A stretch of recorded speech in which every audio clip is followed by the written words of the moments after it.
When John first found the strange creature in his garden, he was caught off guard but still did not think too much of it. He simply helped it stay alive before being able to bring it to a vet. But when the vet saw the animal, he had a chilling message for John that the wannabe Good Samaritan would not soon forget. But before we start, make sure to subscribe if you haven't and hit that notification bell so that you won't miss any new stories. John was first alerted to the presence of something strange in his garden by a sound that he had not heard before. It was something a bit high-pitched. His first thought was maybe a kitten or a puppy that needed help, so he started quickly searching. But John would end up finding something very different. But after 15 minutes of intense searching and even asking his wife to help him out, he finally managed to locate the origin of the strange noise. And John could not help but be a bit caught off guard by what he was seeing. The small animal fit in the palm of John's hand. It was gray and soft with strange claws and a ridiculous face. But a baby of what animal then? Had something given birth in this garden and then run off? John called the vet and described the creature he found to him. It was very silent on the other side of the line for a long time. Then the vet told him that he did not have any room in the schedule to see him today, but that he was willing to make an exception to let John and the animal come after hours.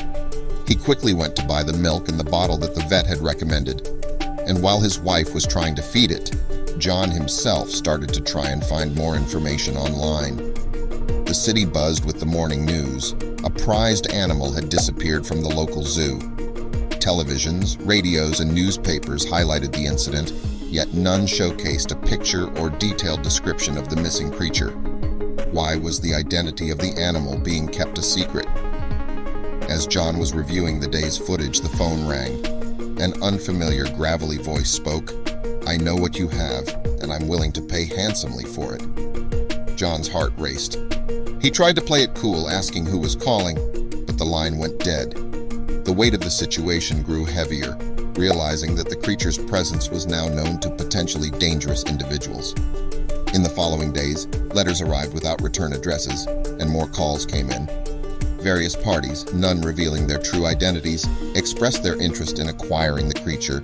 He wondered how so many got wind of his secret and what their true intentions might be. As John wandered around the garden, he stumbled upon a shiny, iridescent object partially buried in the soil.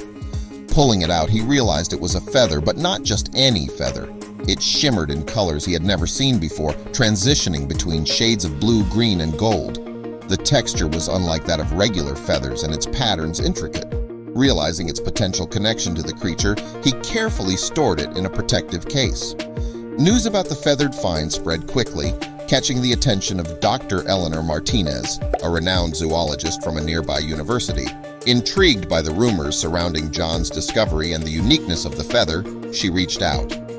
Arriving at John's home, Dr. Martinez examined both the creature and the feather with profound interest, seeing in them a potential groundbreaking discovery.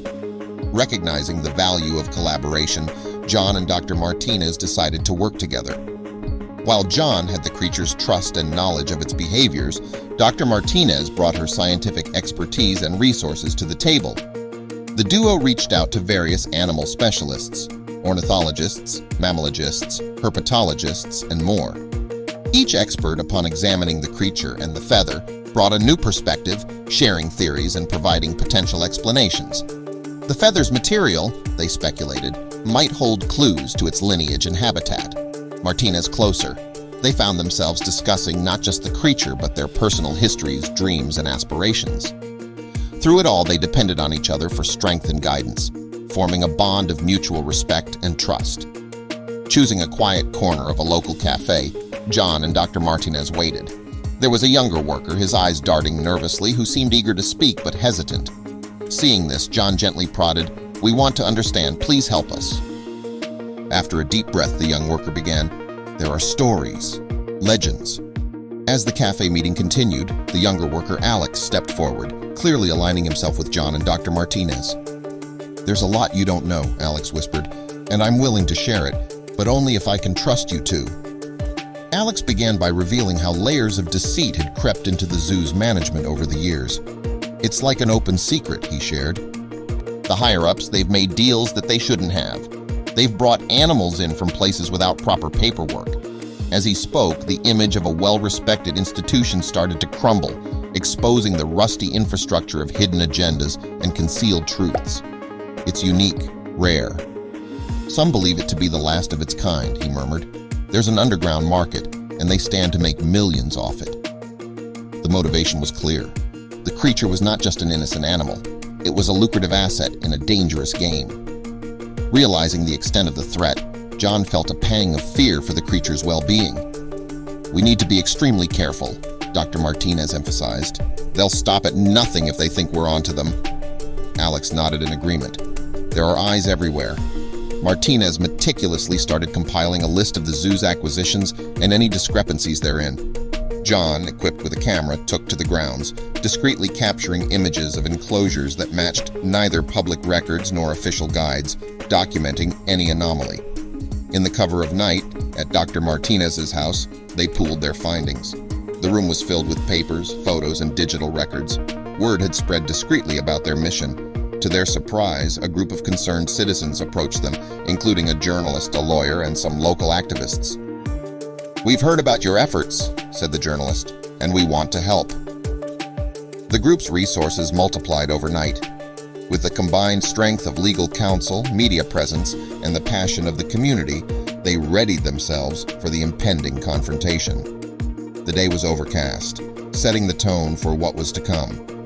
With their newfound allies and the evidence in hand, the team approached the zoo's main entrance. The media was informed, ensuring public attention. John took the lead, confidently walking up to the board of directors. As the evidence was presented before the public, shockwaves ran through the crowd. Details of illegal trafficking, bribes, and the inhumane treatment of several animals were laid bare. For the corrupt directors, there was no place to hide, no dark corner to retreat into. Amidst the chaos, Dr. Martinez held up a photo of the mysterious creature. "This," she began, "is not an alien or a mythical being. This is a baby platypus." Gasps echoed around as she continued, "Stolen from its habitat, used as a pawn in their twisted games, and hidden in John's garden to divert attention." John looked at the small creature, realizing the magnitude of its innocent involvement in this vast web of deception. Without delay, a special team of animal care experts was dispatched to ensure the baby platypus's welfare. The evidence against the corrupt directors was undeniable. With the law on their side and a public outcry backing them, swift actions were taken. Arrests were made, and the depth of the investigation expanded, seeking to root out every individual involved. The zoo was temporarily shut down for a thorough overhaul, its reputation tarnished. Back at the zoo, now under the guidance of ethical management, the baby platypus was given its rightful place, a comfortable and naturalistic enclosure mimicking its original habitat. The public was informed of its progress through regular updates, and it wasn't long before it became a symbol of resilience and recovery. Visitors flocked to see the creature that had inadvertently exposed a significant scandal, and it basked in the love and care it rightfully deserved. Responding to the public's outcry, the zoo's board was swiftly restructured. New leaders, respected for their ethical standpoints and experience, were brought in. The story of the baby platypus, John's resilience, and the community's collective strength became a local legend. It was a testament to what a united community could achieve. The zoo's transformation was not just about a change in management, but a change in heart and perspective. And as the stars twinkled overhead, it was clear. The best stories don't just end, they inspire new beginnings.